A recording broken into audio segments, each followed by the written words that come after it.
یہ آخری عشرے میں آدمی جو ہے اللہ کی چوکھٹ پر ہی جا کر بیٹھ جائے، اپنے معمولات کو توڑے۔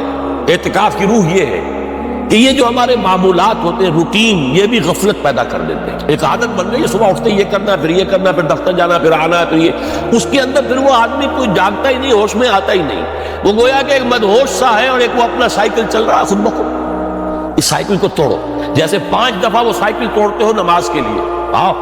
یہاں آؤ، آؤ سجدے میں گرے، لوح جبی تازہ کرے، یاد کرو اللہ کو دوبارہ، اپنا عہد استوار کرو دوبارہ، ایاک نعبد و ایاک نستعین۔ اسی طرح سال میں ذرا یہ 9-10 دن بھی ایک دفعہ توڑو اپنے روٹین کو، جاؤ وہاں ڈیرا لگا لو مسجد کے اندر اللہ کے در پر، سوائے جو ناگزیر حوائج انسانیاں ہیں، پیشاب وغیرہ کے لیے جانا ہے باہر جاؤ، وضو کرو، پھر آ کے بیٹھ جاؤ۔ محض فرحت حاصل کرنے کے لیے نہانے کی اجازت بھی نہیں ہے، غسل واجب ہو گیا ہو جناب، ورنہ پھر یہ کہ بھیلے بتاتے ہیں ہمارے علماء کہ وضو کی نیت سے جاؤ غسل کر کے آ جاؤ، اس لیے کہ معلوم ہے کہ آج آدمی کی جو عادت بن گئی ہوئی ہے روزانہ نہ نہائے تو طبیعت پہ قتل رہتا ہے، لیکن اسی کو تو توڑتا ہے، اسی روٹین کو تو توڑنا ہے، اصل میں اجازت نہیں ہے، اصلاً اجازت نہیں ہے۔ آپ جو ہے جو بھی ناگزیر، ہاں اگر آپ کو فرض کیجئے کوئی ایسی شکل ہو گئی ہے، رات کو آخر سوئے تو ہے، سونے میں بدخوابی ہو گئی ہے، نہانا ہے تو جاؤ نہاؤ، ٹھیک ہے، غسل واجب ہے نہاؤ، اور یہ کہ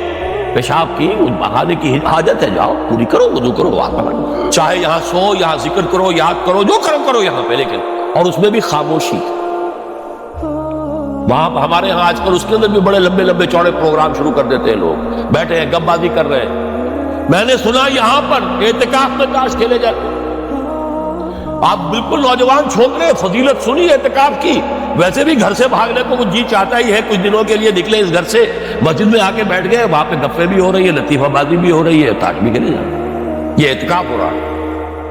یہ اتنی ہلکی شے نہیں ہے اعتکاف، یہ تو اس عبادت کا، رمضان میں جو روح بیدار ہوتی ہے یہ اس کا کلائمیکس ہے،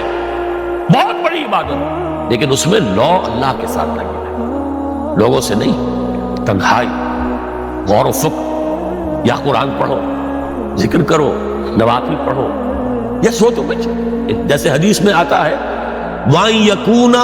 نُطْقِي ذِكْرًا وَنَظَرِي عِبْرَةً وَسَمْتِي فِكْرًا،